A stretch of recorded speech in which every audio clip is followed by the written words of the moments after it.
चलिए आज आपकी हेडिंग है बल का आवेग। हेडिंग आपका क्या है? बल का आवेग। बल का आवेग किसे कहते हैं आज आपको इसके बारे में समझाएंगे। कह रहा है जब कोई बल, कह रहा है जब कोई बल किसी वस्तु पर, कह रहा है जब कोई बल किसी वस्तु पर अल्प समय अंतराल के लिए लगाया जाता है, यानी कि थोड़े समय अंतराल के लिए लगाया जाता है, तो बल और समय अंतराल के गुणनफल को बल आवेग कहते हैं। कह रहा है जब कोई वस्तु पर अल्प समय अंतराल के लिए, कह रहा है जब कोई बल किसी वस्तु पर अल्प समय अंतराल के लिए लगाया जाता है, तो बल और समय अंतराल के गुणनफल को हम क्या कहते हैं? बल आवेग कहते हैं। बल आवेग किसे कहते हैं? कह रहा है जब कोई बल किसी वस्तु पर अल्प समय अंतराल के लिए लगाया जाता है, तो बल तथा समय अंतराल के गुणनफल को हम क्या कहते हैं? बल आवेग कहते हैं। बल आवेग किसे कहते हैं? ध्यान दीजिएगा। कह रहा है कि जब कोई बल किसी वस्तु पर अल्प मतलब थोड़े समय के लिए लगाया जाता है, तो बल तथा समय अंतराल के गुणनफल को, जो बल तथा समय अंतराल का गुणनफल होता है, उसे हम क्या कहते हैं? उसी को हम कहते हैं बल आवेग। बल आवेग किसे कहते हैं? ध्यान देंगे। बल आवेग क्या होता है? बहुत सिंपल है। आप लोग अगर थोड़ा सा ध्यान देंगे तो आ जाएगा आपको। और ध्यान तो आप लोग देते नहीं हैं, लेकिन दीजिए, हम पढ़ा रहे हैं इसलिए दीजिए। कह रहा है कि जब कोई बल किसी वस्तु पर अल्प समय अंतराल के लिए लगाया जाता है, यानी कि थोड़े समय के लिए, कोई जैसे मान लीजिए इस मार्कर को हम उठाने के लिए जो थोड़ा सा समय लगा रहे हैं, और हमारे द्वारा जो लगाया गया बल है और जो उसमें लगाया गया समय अंतराल है, उसी दोनों के गुणनफल को हम बल आवेग कहते हैं। बल आवेग किसे कहते हैं? जब कोई वस्तु पर अल्प समय अंतराल के लिए, यानी कि जब कोई बल किसी वस्तु पर अल्प समय अंतराल यानी थोड़े समय के लिए लगाया जाता है, तो बल तथा समय अंतराल के गुणनफल को हम क्या कहते हैं? हम उसी को कहते हैं बल आवेग। बल आवेग किसे कहते हैं? बल आवेग क्या होता है?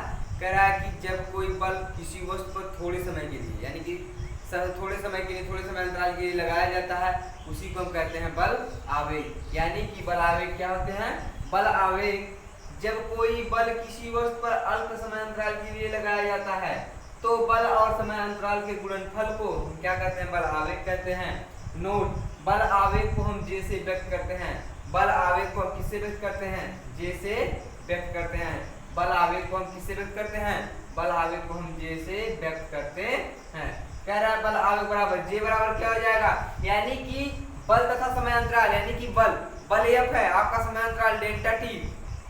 आपको ने परिभाषा में बताया बल तथा समय अंतराल के, जब कोई बल किसी वस्तु पर थोड़े समय के लिए लगाया, यानी कम समय अंतराल के लिए लगाया जाता है, तो क्या होता है? बल तथा समय अंतराल के गुणनफल को हम क्या कहते हैं? बल आवेग कहते हैं। तो वही तो है भैया। ये देखिए एफ आपका क्या है? आपका एफ बल है, डेल्टा टी आपका समय अंतराल है, तो बल तथा समय अंतराल के गुणनफल को क्या है? ये जे आपका क्या है? बल आवेग।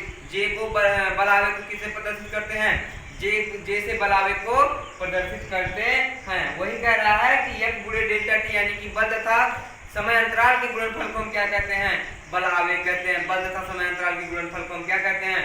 बल आवेग कहते हैं। किसे कहते हैं बल आवेग? जब कोई बल किसी वस्तु पर थोड़े समय अंतराल के लिए लगाया जाता है, तो यानी कि अल्प मतलब थोड़ा, समय अंतराल मतलब समय।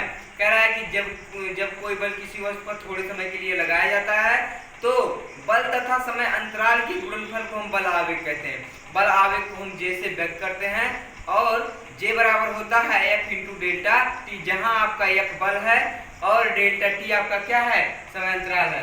फिर क्या कह रहा है? आवेग का एसआई पद्धति में मात्रक, आवेग का एसआई पद्धति में मात्रक क्या होगा? आप ध्यान देंगे तो बल का मात्रक न्यूटन होता है, और डेल्टा टी क्या होगा? बल का मात्रक न्यूटन होगा, और डेल्टा टी यानी कि मीटर। करा कि एसआई पद्धति में क्या होता है? न्यूटन इंटू मीटर होता है। आप लोग सोच रहे हैं समय का मात्रक तो सेकंड होता है, लेकिन ये एसआई पद्धति है। एसआई पद्धति में बल आवेग का मात्रक न्यूटन इंटू मीटर होता है। एसआई पद्धति में बल का मात्रक क्या होता है? न्यूटन। बल आवेग का मात्रक होता है न्यूटन इंटू मीटर। एसआई पद्धति में क्या होता है? बल का मात्रक, बल आवेग का मात्रक न्यूटन इंटू मीटर होता है। फिर से देख लीजिए, इस बार अगली हेडिंग आपको पढ़ाएंगे हम।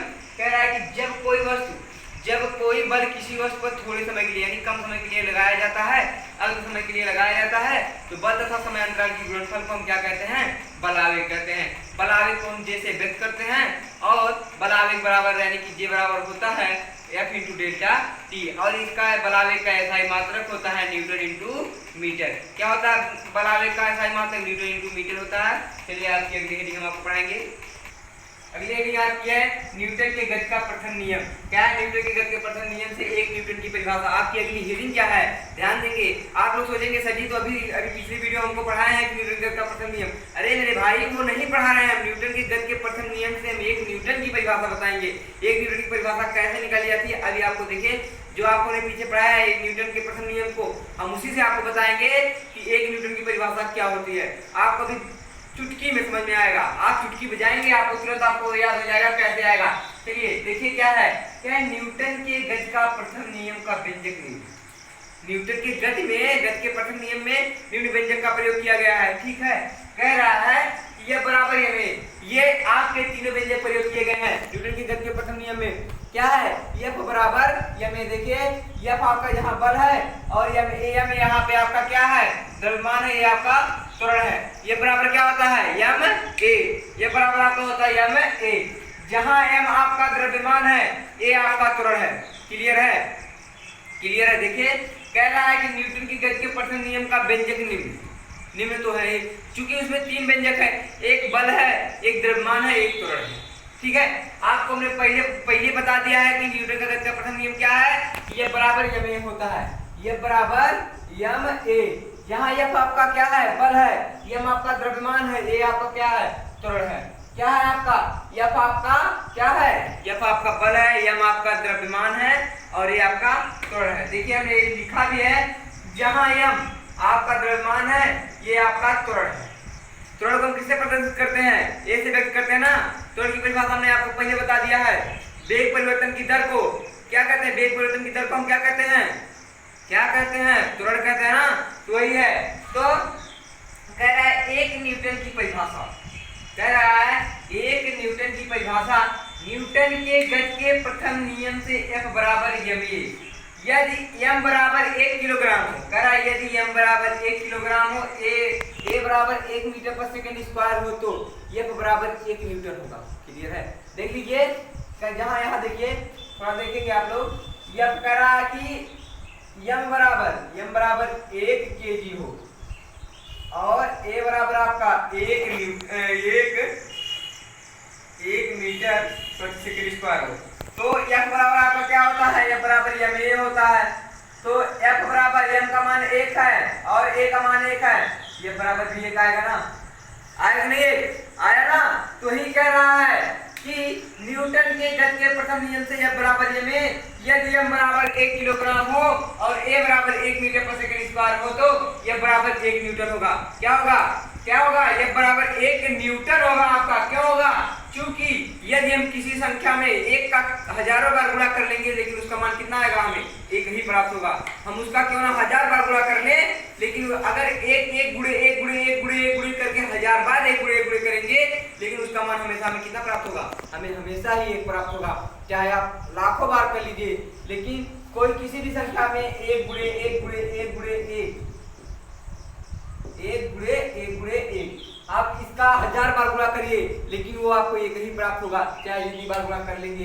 तो वही कह रहा है कि m का मान 1 है, a का मान 1 है, तो क्या हुआ f का मान भी 1 होगा। क्यों होगा, क्योंकि 1 गुणे 1 बराबर f का मान हो गया 1 न्यूटन।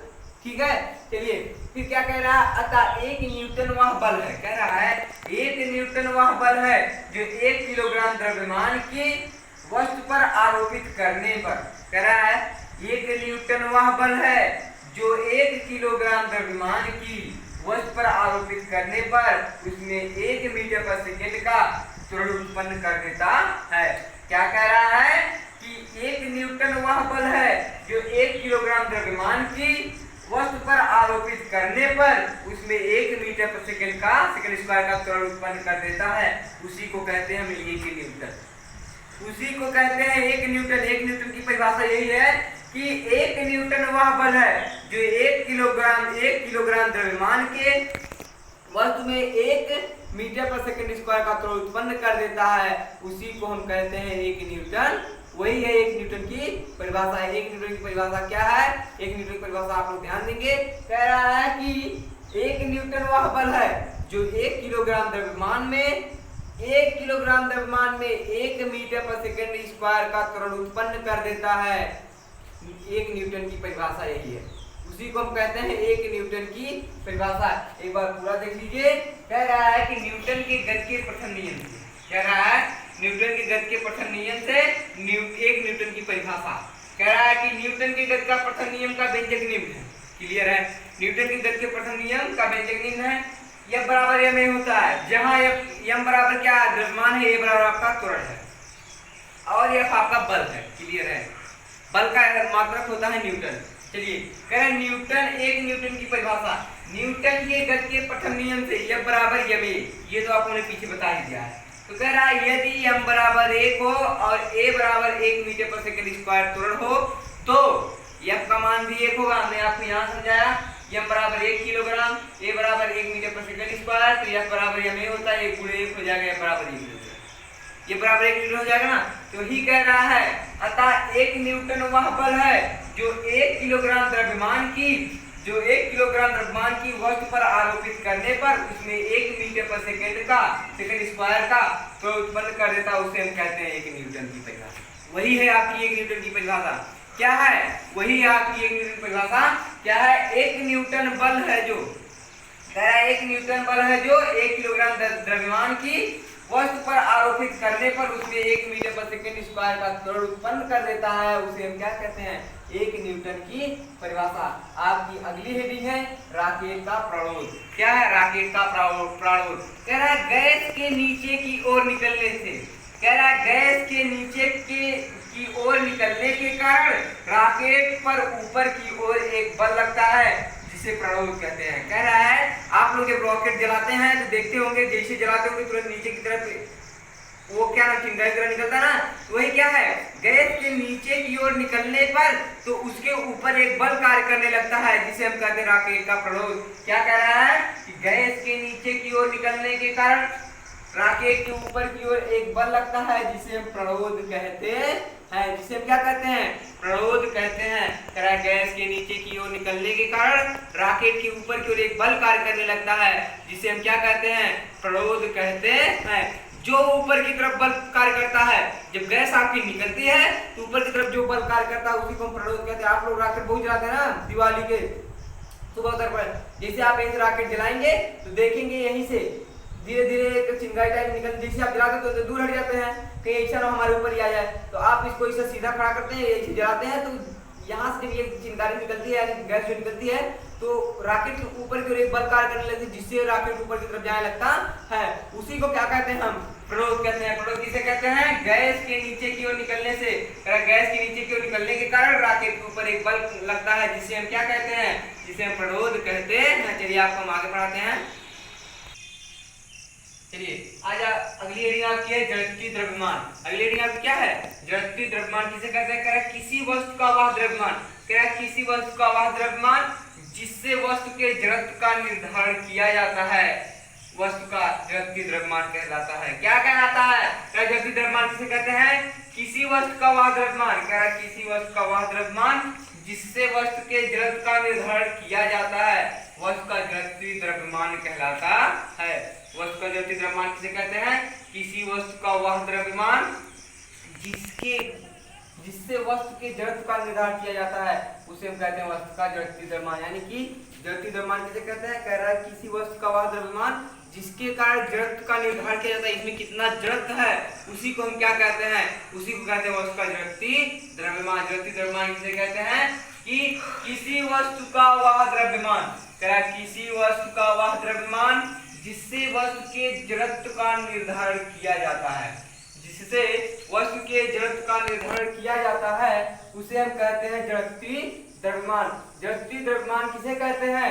कह रहा है किसी वस्तु का वह द्रव्यमान, कह रहा है किसी वस्तु का वह द्रव्यमान जिससे वस्तु के जड़त्व का निर्धारण किया जाता है, वस्तु का जड़त्वीय द्रव्यमान कहलाता है। वस्तु का उसी को कहते हैं वस्तु की जड़त्वीय द्रव्यमान। आपकी अगली हेडिंग है किसी पेड़ की शाखा को तीव्र यानी कि तेजी से हिलाने पर कुछ पत्तियां झड़ जाती हैं। क्यों?